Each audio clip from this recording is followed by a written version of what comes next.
ರಾಯ್ಬರೇಲಿ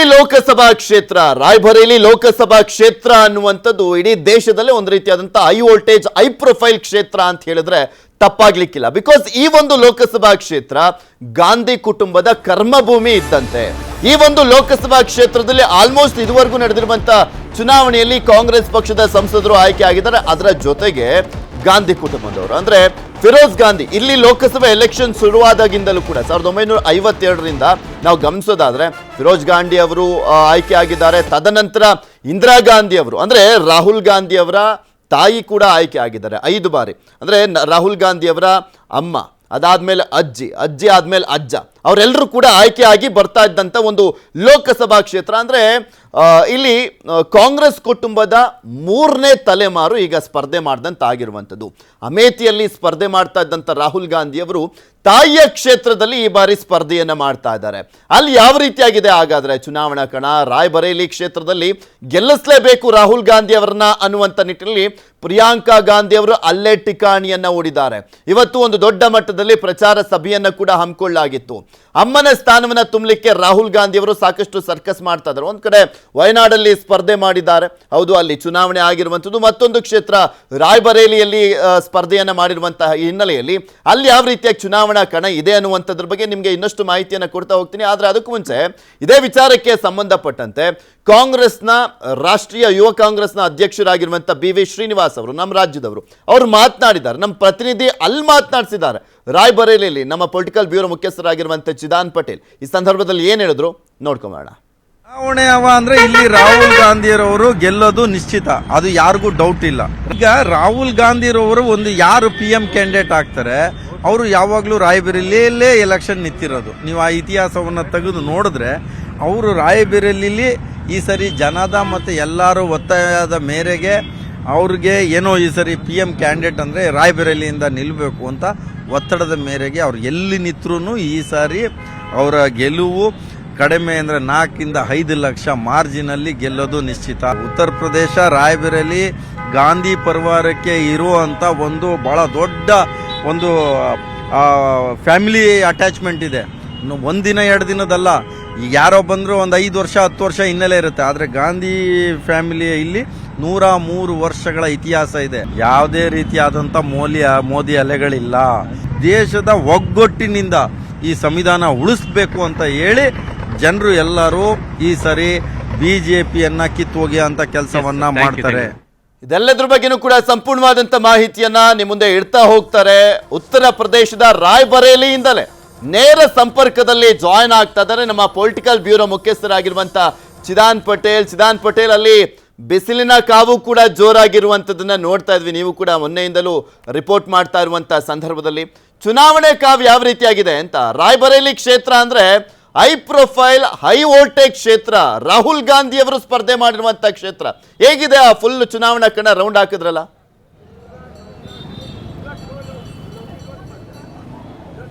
ಪೃಥ್ವಿ 42 degree Celsius ಇಲ್ಲಿ ಬಿಸಿಲಿರ್ತಕ್ಕಂಥ ಉರಿ ಬಿಸಿಲಿನಲ್ಲಿ ಚುನಾವಣಾ ಕಾವು ಕೂಡ ರಂಗೇರ್ತಕ್ಕಂಥದ್ದು.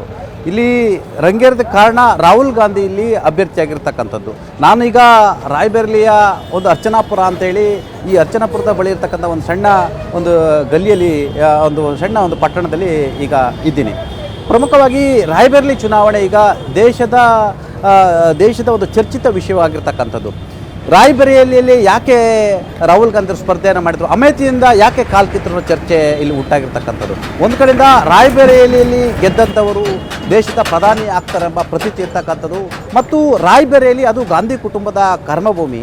ಈ ಕರ್ಮಭೂಮಿಯನ್ನು ಮತ್ತೊಬ್ಬರಿಗೆ ನಾವು ಬಿಟ್ಕೊಡ್ಬಾರ್ದೆಂಬ ಕಾರಣಕ್ಕಾಗಿ ಇಲ್ಲಿ ಅಮೇಥಿಯಿಂದ ರಾಹುಲ್ ಗಾಂಧಿಯವರು ರಾಯ್ಬರೇಲಿಯಲ್ಲಿ ಬಂದು ಈಗ ಸ್ಪರ್ಧೆಯನ್ನು ಮಾಡಿರುವಂಥದ್ದು. ಇದೇ ಕಾರಣಕ್ಕಾಗಿ ಅವರ ಸಹೋದರಿ ಕಳೆದ 2 ವಾರದಿಂದ ಕೂಡ ಅಮೇಥಿ ಮತ್ತು ರಾಯ್ಬರೇಲಿ ಎರಡೂ ಕಡೆ ಠಿಕಾಣಿ ಹೂಡಿದ್ದಾರೆ. ಅವರೇ ಚುನಾವಣಾ ಉಸ್ತುವಾರಿಯನ್ನು ಕೂಡ ವಹಿಸ್ಕೊಂಡಿರ್ತಕ್ಕಂಥದ್ದು. ಈ ಹಿಂದೆ ಎಲ್ಲ ಅವರ ಆಪ್ತ ಬಂಟಾಗಿರ್ತಕ್ಕಂಥ ಕಿಶೋರಿಲಾಲ್ ಶರ್ಮಾರವರು ನೋಡ್ಕೊಳ್ತಿದ್ರು. ಆದರೆ ಈ ಬಾರಿ ಇಡೀ ಚುನಾವಣೆಯನ್ನು ಎರಡೂ ಕಡೆ ಮಾನಿಟರ್ ಮಾಡ್ತಿರುವಂಥವರು ಪ್ರಿಯಾಂಕಾ ವಾದ್ರಾ ಗಾಂಧಿಯವರು.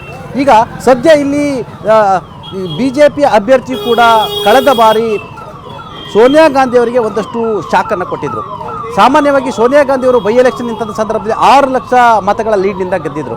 ಆದರೆ ಇಲ್ಲಿ ದಿನೇಶ್ ದಿನೇಶ್ ಅವರು ಇಲ್ಲಿ ಕಳೆದ ಬಾರಿ 1,64,000 ಲೀಡ್ಗೆ ಮಾತ್ರ ಸೀಮಿತವನ್ನು ಗೊಳಿಸಿದ್ರು. ಹಾಗಾಗಿ ಇಲ್ಲಿ ಅಮ್ಮನಿಗೆ ಮಗನ ಜಯದ ಬಗ್ಗೆ ಆತಂಕ ಕೂಡ ಎದುರಾಗಿರುವಂಥದ್ದು. ಹಾಗಾಗಿ ಸ್ವತಃ ಸೋನಿಯಾ ಗಾಂಧಿ ಕೂಡ ಇಲ್ಲಿ ಫೀಲ್ಡಿಗೆ ಇಳಿದಿರುವಂಥದ್ದು. ಇವತ್ತು ಘಟಬಂಧನ ಅತಿ ದೊಡ್ಡ ಸಮಾವೇಶವನ್ನು ರಾಯ್ಬರೇಲಿಯ ITI ಗ್ರೌಂಡ್ನಲ್ಲಿ ಮಾಡಿದರು. ಅಲ್ಲಿ ಸಮಾಜವಾದಿ ಪಾರ್ಟಿಯ ರಾಜ್ಯಾಧ್ಯಕ್ಷ ಮತ್ತು ಮಾಜಿ ಮುಖ್ಯಮಂತ್ರಿ ಅಖಿಲೇಶ್ ಯಾದವ್ ಅವರಿದ್ದು, ಪ್ರಿಯಾಂಕಾ ಗಾಂಧಿ, ರಾಹುಲ್ ಗಾಂಧಿ, ಸೋನಿಯಾ ಗಾಂಧಿ ಅನೇಕ ನಾಯಕರುಗಳು ಈ ಒಂದು ವೇದಿಕೆಯಲ್ಲಿದ್ದರು. ಆ ಮುಖಾಂತರ ನಮ್ಮ ಕರ್ಮಭೂಮಿಯ ಋಣವನ್ನು ನಾವು ತೀರಿಸ್ತಾ ಇದ್ದೀವಿ ಮತ್ತು ಕೂಡ ತೀರಿಸ್ತೀವಿ. ಹಾಗಾಗಿ ನಮ್ಮ ಕರ್ಮಭೂಮಿಯ ಜನರು ನಮ್ಮನ್ನು ಕೈ ಬಿಡಬೇಡಿ ಅಂತೇಳಿ ಸೋನಿಯಾ ಗಾಂಧಿ ಪರೋಕ್ಷವಾಗಿ ಮತಭಿಕ್ಷೆಯನ್ನು ಕೇಳಿದ್ರು. ಆ ಮುಖಾಂತರ ತನ್ನ ಮಗನನ್ನು ಗೆಲ್ಲಿಸಿ ಅನ್ನೋ ಮುಖಾಂತರ ಈ ಕರ್ಮಭೂಮಿಯಾಗಿ ನಾವು ಭಾಳಷ್ಟು ಕೆಲಸವನ್ನು ಮಾಡಿದ್ವಿ, ಈ ಕರ್ಮಭೂಮಿಯಲ್ಲಿ ಏಮ್ಸ್ ಅನ್ನೋದನ್ನು ನಾವು ತಂದಿದ್ದೀವಿ ಮತ್ತು ಏನೆಲ್ಲ ಅಭಿವೃದ್ಧಿ ಮಾಡಿದ್ವಿ ಅಂತೇಳಿ ಒಂದಷ್ಟು ಉದಾಹರಣೆ ಕೊಟ್ಟರು. ಆದರೆ ಯಾವ ದಿನೇಶ್ ಇದ್ದಾರೆ, ಈ ದಿನೇಶ್ ಅವರು ಈ ಹಿಂದೆ ಕಾಂಗ್ರೆಸ್ನ ನೆಚ್ಚಿನ ನಾಯಕರಾಗಿದ್ದು ಮತ್ತು ಸೋನಿಯಾ ಕುಟುಂಬದ ಆಪ್ತರು ಕೂಡ ಆಗಿದ್ದು.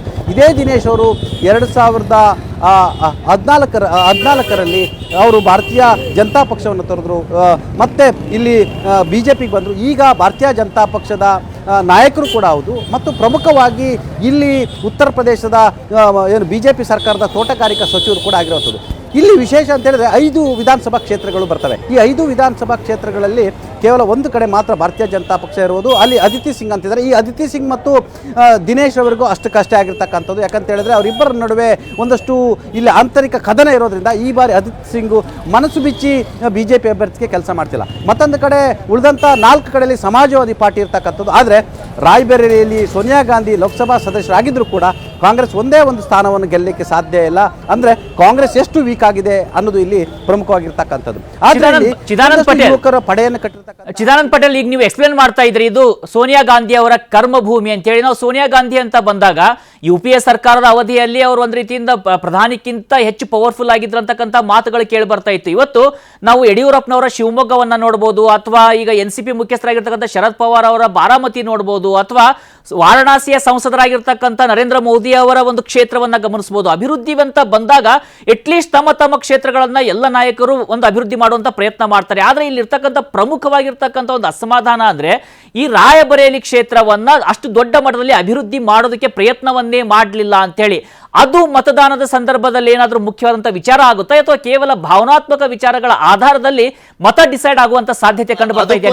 ಆಡ್ ಆನ್ ಮಾಡ್ತಾ ಹೋಗೋದಾದ್ರೆ ಪಟೇಲ್ರೆ, ರಾಹುಲ್ ಗಾಂಧಿ ಅವರು ಮಾತನಾಡ್ತಾ ಹೇಳ್ತಾರೆ, ನಾನ್ ನಿಮ್ಮ ಮನೆ ಮಗ, ನನಗೆ ಓಟ್ ಹಾಕಿ, ನಾನು ಈ ಅಮೇಥಿ ರಾಯ್ಬರೇಲಿ 2 ಕ್ಷೇತ್ರವನ್ನ ಕೂಡ ಅಭಿವೃದ್ಧಿ ಮಾಡುವಂತ ನಿಟ್ಟಿನಲ್ಲಿ ನಿಮ್ ಮುಂದೆ ನಿಮ್ ಜೊತೆ ನಾನು ಇರ್ತೀನಿ ಅಂತ ಹೇಳ್ತಾ ಇದ್ರು. ಇವೆಲ್ಲವೂ ಯಾವ ರೀತಿ ವರ್ಕೌಟ್ ಆಗ್ತವೆ ಅಂತ?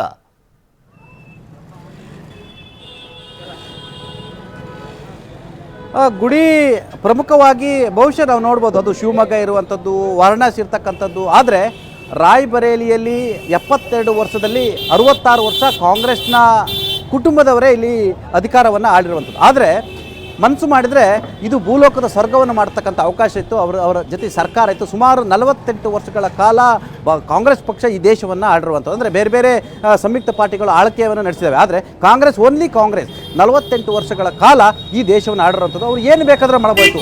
ಇದು ದರೆಯ ಸ್ವರ್ಗವನ್ನು ಮಾಡಬಹುದು. ಏಮ್ಸನ್ನು ತಂದಿದ್ದಾರೆ, ಸೈನಿಕ ಶಾಲೆಗಳನ್ನು ತಂದಿದ್ದಾರೆ, ಯಾವುದೋ ತರಬೇತಿ ಸಂಸ್ಥೆಗಳು ತಂದಿದ್ದಾರೆ. ಆದರೆ ಇವತ್ತು ರಾಯ್ಬರೇಲಿಯಲ್ಲಿ ಕೂಡ ಭಾಳಷ್ಟು ಬಡತನ, ಕಿತ್ತು ತಿನ್ನುವ ಬಡತನ ಇರ್ತಕ್ಕಂಥದ್ದು. ಇವತ್ತು ಕೂಡ ರಸ್ತೆಗಳು ಹಾಳಾಗಿರ್ತಕ್ಕಂಥದ್ದು, ಮೂಲಭೂತ ಸೌಕರ್ಯಗಳ ಕೊರತೆ ಇರ್ತಕ್ಕಂಥದ್ದು, ಆದರೆ ಇಚ್ಛಾಶಕ್ತಿಯ ಕೊರತೆ ಇರ್ತಕ್ಕಂಥದ್ದು. ಇವರೆಲ್ಲರೂ ಕೂಡ ಗೆದ್ದು ಏನು ಮಾಡ್ತಿದ್ರು ಅಂದರೆ ಯಾರಿಗೋ ಒಬ್ಬರಿಗೆ ಇನ್ಚಾರ್ಜ್ ಕೊಡ್ತಾಯಿದ್ರು. ರಾಯ್ಬರೇಲಿ ಮತ್ತು ಅಮೇಥಿಯನ್ನು ಕಿಶೋರಿಲಾಲ್ ಶರ್ಮಾ ಅನ್ನೋರಿಗೆ ಇನ್ಚಾರ್ಜ್ ಕೊಡ್ತಿದ್ರು. ಕಿಶೋರಿಲಾಲ್ ಶರ್ಮಾ ಅವರು ಆಡಿದ್ದೇ ಆಟ, ಅವ್ರು ಮಾಡಿದ್ದೇ ಕೆಲಸ. ಹಾಗಾಗಿ ಅವರು ಚುನಾವಣಾ ಸಂದರ್ಭದಲ್ಲಿ ಬರ್ತಾಯಿದ್ರು, ನಮ್ಮ ಕರ್ಮಭೂಮಿ ಅಂತಿದ್ರು, ಜನರಿಗೆ ಕೈ ಮುಗ್ತಿದ್ರು. ಜನರು ಪಾಪ ಎಲ್ಲೋ ಒಂದು ಕಡೆ ಗಾಂಧಿ ಕುಟುಂಬ ಅನ್ನೋ ಭಾವನಾತ್ಮಕ ಕಾರಣಕ್ಕಾಗಿ ಮತವನ್ನು ಹಾಕ್ತಿದ್ರು. ಇದೇ ಕಾರಣಕ್ಕಾಗಿ ದಿನೇಶ್ ಅವರು ಕಳೆದ ಬಾರಿ ಸೋನಿಯಾ ಗಾಂಧಿ ಅವರಿಗೆ ನಡುಕ ಬಿಡಿಸಿದ್ರು, ಲೀಡನ್ನು ಕಡಿಮೆ ಮಾಡಿಸಿದ್ರು. 1,64,000 ಅಷ್ಟೇ ಲೀಡನ್ನು ತೆಗೆದುಕೊಂಡ್ರು. 2 ಲಕ್ಷ, 3 ಲಕ್ಷ, 4 ಲಕ್ಷ, 6 ಲಕ್ಷ ಲೀಡ್ ತೆಗೆದುಕೊಳ್ತಿದ್ದಂಥ ಸೋನಿಯಾ ಗಾಂಧಿ ಲೀಡ್ ಕೂಡ ಕಡಿಮೆ ಆಯಿತು. ಹಾಗಾಗಿ ಇಲ್ಲಿ ಒಂದಷ್ಟು ಯುವಕರು ಈಗ ಮತ್ತೆ ಅವೇರ್ನೆಸ್ ಆಗಿರ್ತಕ್ಕಂಥದ್ದು. ಒಂದು ಕಡೆ ಉತ್ತರ ಪ್ರದೇಶ ಎಲ್ಲವೂ ಕೂಡ ಸತ್ಯ. ಮತ್ತೊಂದು ಕಡೆ ನಾವು ಇನ್ನೊಂದು ಪ್ರಮುಖ ಅಂಶ ಗಮನಿಸಬೇಕು ಅಂದ್ರೆ 1977ರಲ್ಲಿ ಸ್ವತಃ ಇಂದಿರಾ ಗಾಂಧಿ ಅವರು ಈ ಒಂದು ಲೋಕಸಭಾ ಕ್ಷೇತ್ರದಲ್ಲಿ ಸೋಲನ್ನ ಕಾಣ್ತಾರೆ.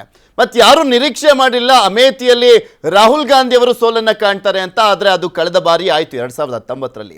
ಇನ್ನ ರಾಹುಲ್ ಗಾಂಧಿ ಅವರು ಪ್ರಮುಖ ನಾಯಕ, ಅವ್ರು ಸೋತ್ರೆ ದೊಡ್ಡ ಮಟ್ಟದಲ್ಲಿ ಕಾಂಗ್ರೆಸ್ಗೆ ಮುಜುಗರ ಆಗುತ್ತೆ ಎನ್ನುವಂತ ಚೆನ್ನಾಗಿ ಗೊತ್ತಿದೆ ಬಿಜೆಪಿಗೆ. ಅವರನ್ನ ಸೋಲಿಸುವಂತ ನಿಟ್ಟಿನಲ್ಲಿ ಬಿಜೆಪಿಯ ಪ್ಲಾನ್ ಯಾವ ರೀತಿಯಾಗಿ ನಡೀತಾ ಇದೆ, ಅವರ ಒಗ್ಗಟ್ಟು ಯಾವ ರೀತಿಯಾಗಿ ನಡೀತಾ ಇರುವಂಥದ್ದು ಅಂತ. ಬಿಕಾಸ್ ಒಂದ್ ಕಡೆ ಯೋಗಿ ಆದಿತ್ಯನಾಥ್ ಅವರು ಹಿಂದೂ ಫೈರ್ ಬ್ರ್ಯಾಂಡ್ ಅವರು ಮುಖ್ಯಮಂತ್ರಿ, ಇನ್ನು ಒಂದ್ ಕಡೆ ವಾರಣಾಸಿ ಉತ್ತರ ಪ್ರದೇಶದಲ್ಲಿ ಬರುವಂತ ಲೋಕಸಭಾ ಕ್ಷೇತ್ರ ನರೇಂದ್ರ ಮೋದಿ ಅವರು ಪ್ರತಿನಿಧಿಸ್ತಾರೆ, ಅಮಿತ್ ಶಾ ಅವರು, ರಾಜನಾಥ್ ಸಿಂಗ್ ಅವರು, ಎಲ್ಲ ಘಟಾನುಘಟಿ ನಾಯಕರು ಕೂಡ ಪ್ರಚಾರದಲ್ಲಿ ಭಾಗಿಯಾಗಿದ್ದಾರೆ. ಸೊ ಬಿಜೆಪಿ ವರ್ಕೌಟ್ ಹೇಗಿದೆ ಅಲ್ಲಿ?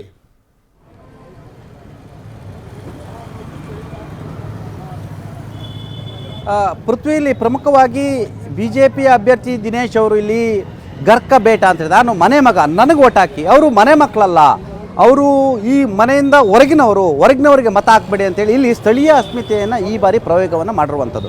ಮತ್ತೊಂದು ಕಡೆ ಸಚಿವರು ಇರ್ತಕ್ಕಂಥದ್ದು, ನೀವು ನನ್ನನ್ನು ಗೆಲ್ಲಿಸಿದ್ರೆ ರಾಯಬೇರಿಯಲ್ಲಿ ಅಭಿವೃದ್ಧಿಯನ್ನು ಮಾಡ್ತೀವಿ ಅಂತೇಳಿ ಅಭಿವೃದ್ಧಿ ಮಂತ್ರವನ್ನು ಪಠಿಸ್ತಿರ್ತಕ್ಕಂಥದ್ದು.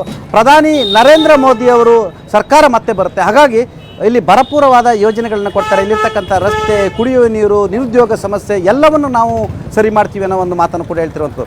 ಇದಕ್ಕೆ ಪ್ರತಿಯಾಗಿ ಅವರು ಗ್ಯಾರಂಟಿ ಕಾರ್ಡನ್ನು ಹಂಚಿದ್ದಾರೆ, ಆದರೆ ಆ ಗ್ಯಾರಂಟಿಗೆ ವಾರಂಟಿನೇ ಇಲ್ಲ ಅನ್ನೋ ರೀತಿಯಲ್ಲಿ ಇವರು ಪ್ರಚಾರವನ್ನು ಮಾಡ್ತಿರುವಂಥದ್ದು. ಮತ್ತು ಇಲ್ಲಿರ್ತಕ್ಕಂಥ ಯುವ ಪಡೆ ಮತ್ತು ಹಿಂದೂ ಮತಗಳನ್ನು ಸೆಳೆಯಲಿಕ್ಕೆ ಈ BJP ಪ್ರಯತ್ನವನ್ನು ಮಾಡಿರುವಂಥದ್ದು. ಭಾವನಾತ್ಮಕ ವಿಚಾರ, ಅಭಿವೃದ್ಧಿ ಮಂತ್ರ, ಯೋಗಿ ಮಂತ್ರ, ಮೋದಿ ಮಂತ್ರವನ್ನು ಕೂಡ ಪಠಿಸ್ತಿರ್ತಕ್ಕಂಥದ್ದು. ಹಾಗಾಗಿ ಇಲ್ಲಿ ಅಮ್ಮನಿಗೆ ಮಗನ ಪಟ್ಟಾಭಿಷೇಕದ ವಿಚಾರವಾಗಿ ಒಂದಷ್ಟು ಆತಂಕ ಎದುರಾಗಿರುವಂಥದ್ದು. ಇದೇ ಕಾರಣಕ್ಕಾಗಿ ಸುಮಾರು 100 ಯುವ ಕಾಂಗ್ರೆಸ್ ನಾಯಕರುಗಳು ಈ ಕ್ಷೇತ್ರದಲ್ಲಿ ಜಾಂಡ ಹೂಡಿದ್ದಾರೆ. ಪ್ರತಿ 5 ಕ್ಷೇತ್ರಗಳಲ್ಲಿ 20 ಜನ ಯುವ ಕಾಂಗ್ರೆಸ್ನ ನಾಯಕರುಗಳು, ಕಾರ್ಯಕರ್ತರುಗಳು, ಯುವ ಕಾಂಗ್ರೆಸ್ ರಾಷ್ಟ್ರೀಯ ಅಧ್ಯಕ್ಷ ಸೇರಿದಂತೆ ಎಲ್ಲರೂ ಕೂಡ ಕೆಲಸವನ್ನು ಮಾಡ್ತಿದ್ದಾರೆ.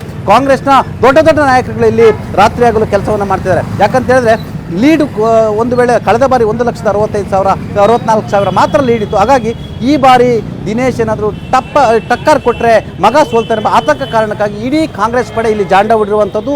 ಇದು ನಮ್ಮ ಕರ್ಮಭೂಮಿ ಅಂತೇಳಿ ಕೈ ಮುಗಿದು ಅಂಗಲಾತಿರ್ತಕ್ಕಂಥದ್ದು. ಪೃಥ್ವಿ, ಓಕೆ, ನೋಡೋಣ ಏನಾಗುತ್ತೆ ಅನ್ನುವಂಥದ್ದನ್ನ. ಪಟೇಲ್ರೆ, ನೀವು ಇನ್ನೂ ಕೂಡ ಕೆಲವು ದಿನಗಳ ಕಾಲ ಇರ್ತೀರಾ ಅಲ್ಲಿ, ಇನ್ನಷ್ಟು ಮಾಹಿತಿಯನ್ನು ಪಡ್ಕೊಳ್ಬೇಕು. ತುಂಬ ಬಿಸಿಲು ಕೂಡ ಇರುವಂಥ ಹಿನ್ನೆಲೆಯಲ್ಲಿ ಸ್ವಲ್ಪ ಜೋಪಾನವಾಗಿರಿ.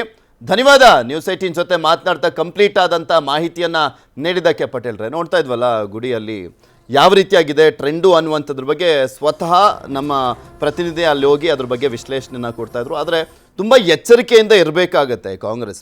ಬಿಕಾಸ್ ಇಂದಿರಾ ಗಾಂಧಿ ಅಂತವರೇ ಸೋತಿದ್ದಾರೆ. ಒಂದು ವಿರೋಧಿ ಅಲ್ಲೇ ಬಂದಂಥ ಸಂದರ್ಭದಲ್ಲಿ ಅದು ಎಷ್ಟೇ ದೊಡ್ಡ ವ್ಯಕ್ತಿ ಆಗಿದ್ರೂ ಕೂಡ ಸೋಲನ್ನು ಕಾಣಬೇಕಾದಂಥ ಪರಿಸ್ಥಿತಿ ಇರುವಂಥದ್ದು. ಕ್ವಿಕ್ ಆಗಿ ನೋಡೋದಾದ್ರೆ ರಾಯಬರೇಲಿ ಇವತ್ತಿನ ಪರಿಸ್ಥಿತಿಯಲ್ಲಿ ಪೃಥ್ವಿ ಯಾವುದೇ ಎಷ್ಟೇ ದೊಡ್ಡದಾಗಿರ್ತಕ್ಕಂಥ ಲೀಡರ್ ಇದ್ರು ಟೇಕನ್ ಫಾರ್ ಗ್ರಾಂಟೆಡ್ ಅಂತ ವೋಟರ್ಸ್ನ ಪರಿಗಣಿಸೋದಕ್ಕೆ ಸಾಧ್ಯನೇ ಇಲ್ಲ. ಯಾಕಂದ್ರೆ ಇದು ಆಸ್ಪಿರೇಷನಲ್ ಇಂಡಿಯಾ. ಪ್ರತಿಯೊಬ್ಬರಿಗೂ ಕೂಡ ಆಸ್ಪಿರೇಷನ್ ಇದೆ. ನಾವು ಯಾಕೆ ಅಷ್ಟು ದೂರ ಹೋಗಿ ಕೆಲಸ ಮಾಡಬೇಕು, ನಮ್ಮ ಊರಲ್ಲಿ ನಮ್ಮ ಜಿಲ್ಲೆಯಲ್ಲಿ ಅಭಿವೃದ್ಧಿ ಯಾಕೆ ಮಾಡ್ತಾ ಇಲ್ಲ ಅಂತೇಳಿ ಪ್ರತಿಯೊಬ್ಬರು ಪ್ರಶ್ನೆ ಮಾಡ್ತಾ ಇದ್ದಾರೆ. ಅದರಲ್ಲೂ ಇವತ್ತು ಯುವಶಕ್ತಿ ಇದೆಯಲ್ಲ, ಒಂದು ಕಡೆ ಉದ್ಯೋಗಕ್ಕಾಗಿ ಹೋರಾಟವನ್ನು ಮಾಡ್ತಾ ಇದ್ದಾರೆ, ಮತ್ತೊಂದು ಕಡೆ ಮೂಲಭೂತ ಸೌಕರ್ಯ. ಈಗ ನೋಡಿ, ನಾವು ಬೆಂಗಳೂರಿನಲ್ಲಿ ಕುಳಿತುಕೊಂಡು ಸ್ಟಾರ್ಟ್ಅಪ್ ಇಂಡಿಯಾ ಅಂತೀವಿ, ಸ್ಟಾರ್ಟ್ಅಪ್ ರಾಜಧಾನಿ ಅಂತೀವಿ, ಸಿಲಿಕಾನ್ ಸಿಟಿ ಅಂತೀವಿ. ಇಲ್ಲಿ ಇರ್ತಕ್ಕಂಥ ಸಮಸ್ಯೆಗಳು ಬೇರೆ ರೀತಿಯಾಗಿದ್ರೆ ಅಲ್ಲಿ ಇನ್ನು ಮೂಲಭೂತ, ಇನ್ನು ರಸ್ತೆ ಇಲ್ಲ, ನೀರಿಲ್ಲ, ಮನೆಗಳಿಲ್ಲ, ಅಥವಾ ಬಡತನ ಕಾಡ್ತಾ ಇರುವಂಥದ್ದು, ಯಾವುದೇ ಮೂಲಭೂತ ಸೌಕರ್ಯ ಅಭಿವೃದ್ಧಿ ಆಗ್ತಾ ಇಲ್ಲ. ಈ ರೀತಿಯಾಗಿ ಎಷ್ಟು ದಿನಗಳ ಕಾಲ ನಮ್ಮ ಜಿಲ್ಲೆ ಇರಬೇಕು ಅಂತ ಸಹಜವಾದಂಥ ಒಂದು ಆಕ್ರೋಶ ವ್ಯಕ್ತವಾಗುತ್ತೆ. ನಾವು ಅಮೇಠಿಯಲ್ಲಿ ರಾಹುಲ್ ಗಾಂಧಿ ಸೋಲ್ತಾರೆ ಅಂತೇಳಿ ಯಾರ ಭಾವನೆ ಇತ್ತು, ಯಾರು ಕೂಡ ಅದನ್ನು ಊಹೆಯನ್ನು ಕೂಡ ಮಾಡ್ಕೊಂಡಿರಲಿಲ್ಲ. ಆದರೆ 2014ರಲ್ಲಿ ಅಲ್ಲಿಗೆ ಬರುವಂಥ ಸ್ಮೃತಿ ಇರಾನಿ 5 ವರ್ಷ ಕೆಲಸ ಮಾಡ್ತಾರೆ. 2019ರಲ್ಲಿ ಅದೇ ರಾಹುಲ್ ಗಾಂಧಿ ಸೋಲಿಸ್ತಾರೆ. ಒಂದು ವೇಳೆ ವಾಯ್ನಾಡ್ನಲ್ಲಿ ಏನಾದರೂ ಅವರು ಎಲೆಕ್ಷನ್ ಇಲ್ಲದೇ ಇದ್ದಿದ್ರೆ ರಾಹುಲ್ ಗಾಂಧಿ ಬಹುತೇಕವಾಗಿ ಅವರು ಲೋಕಸಭೆಯೇ ಪ್ರವೇಶ ಮಾಡೋದಕ್ಕೆ ಸಾಧ್ಯ ಆಗ್ತಾ ಇರಲಿಲ್ಲ. ಈ ಬಾರಿ ಕೂಡ ಅವರು ವಯನಾಡ್ನಲ್ಲಿ ಎಲೆಕ್ಷನ್ ಅನ್ನು ಮುಗಿಸಿಕೊಂಡು ರಾಯಬರೇಲಿಗೆ ಬಂದಿದ್ದಾರೆ. ಅವರು ಕೂಡ ಅಷ್ಟೇ ಏನಾದರೂ ಅಲ್ಲಿ ಆಸ್ಪಿರೇಷನಲ್ ಆಗಿ ಮಾತನಾಡಬೇಕು. ಈಗ ನಾವು ಅವ್ರ ಮಾತುಗಳನ್ನ ನೋಡ್ತೀವಿ, ಡಿವೈಡ್ ಮಾಡುವಂಥದ್ದು, ಒಂದು ಜಾತಿಗಳ ಮಧ್ಯದಲ್ಲಿ ಆ ಜಾತಿಯವರಿಗೆ ಅಪರ್ಚುನಿಟಿ ಇದೆ, ಇವ್ರಿಗಿಲ್ಲ, ಹಾಗಿಲ್ಲ, ಹೀಗಿದೆ ಅಂತೇಳಿ ಅದನ್ನ ಬಿಟ್ಟು ತಾವು ಏನ್ ಕೊಡ್ತಾರೆ, ಯಾವ ರೀತಿಯಾದಂಥ ಅಭಿವೃದ್ಧಿಯನ್ನ ಕ್ಷೇತ್ರದಲ್ಲಿ ಮಾಡ್ತಾರೆ, ಹೇಗೆ ಯುವಶಕ್ತಿಯನ್ನ ಬೆಂಬಲಿಸ್ತಾರೆ, ಎಲ್ಲ ವಿಚಾರಗಳು ಮುಖ್ಯ ಆಗ್ತವೆ. ಅದರ ಆಧಾರದಲ್ಲಿ ಮತದಾನ ಆಗುವಂತ ಸಾಧ್ಯತೆಗಳು ಕಂಡು ಬರ್ತಾ ಇದ್ದಾವೆ. ಸೋಲನ್ನ ಕಂಡಿದ್ದಂತ ಹಿನ್ನೆಲೆಯಲ್ಲಿ ಸಹಜವಾಗಿ ಒಂದು ಪಾಠವನ್ನ ಕಲ್ತಿರ್ತಾರೆ, ಮತ್ತೆ ತುಂಬಾ ಎಚ್ಚರಿಕೆಯಿಂದಲೂ ಕೂಡ ಎಲೆಕ್ಷನ್ ನ ಫೇಸ್ ಮಾಡ್ತಾ ಇದ್ದಾರೆ. ರಾಯಬರೇಲಿಗೆ ಬಂದಿರುವಂತ ಹಿನ್ನೆಲೆಯಲ್ಲಿ ಇನ್ನೊಂದು ಕ್ವಿಕ್ ಆಗಿ ಅಂದ್ರೆ ಇಡೀ ರಾಹುಲ್ ಇಡೀ ಕಾಂಗ್ರೆಸ್ ಕುಟುಂಬನೇ ಅಲ್ಲಿ ಇರೋದ್ರಿಂದಾಗಿ ಉಳಿದ ಕಡೆ ಏನಾಗುತ್ತೆ ಅನ್ನೋದು ಕೂಡ ಮುಖ್ಯ ಆಗುತ್ತೆ. ಅದ್ ನೋಡೋಣ ಏನಾಗುತ್ತೆ ಅನ್ನುವಂಥದ್ದನ್ನ. ಇದಾಗಿತ್ತು ಇವತ್ತಿನ ಚುನಾವಣಾ ಚದುರಂಗ. ನೋಡ್ತಾ ಇರಿ ನ್ಯೂಸ್ 18, ಜಾಲ ನಮ್ಮದು, ಬಲ ನಮ್ಮದು. ಕನ್ನಡಿಗರ ಮೆಚ್ಚಿನ ನಿಮ್ಮ ನ್ಯೂಸ್ 18 ಕನ್ನಡ ಈಗ ವಾಟ್ಸ್ಆಪ್ನಲ್ಲಿಯೂ ಲಭ್ಯ. ಕರ್ನಾಟಕ ಮತ್ತು ದೇಶ ವಿದೇಶದ 360 ಡಿಗ್ರಿ ಸುದ್ದಿ ವಿವರವನ್ನ ನೀವು ನಿಮ್ಮ ಕೈ ಬೆರಳುಗಳಲ್ಲಿಯೇ ಪಡೆಯೋದಿಕ್ಕೆ ಈ QR ಕೋಡ್ ಅನ್ನ ಸ್ಕ್ಯಾನ್ ಮಾಡಿ. ನಮ್ಮ ಚಾನೆಲ್ ಅನ್ನ ಫಾಲೋ ಮಾಡಿ, ನೋಟಿಫಿಕೇಶನ್ ಆನ್ ಮಾಡಿ.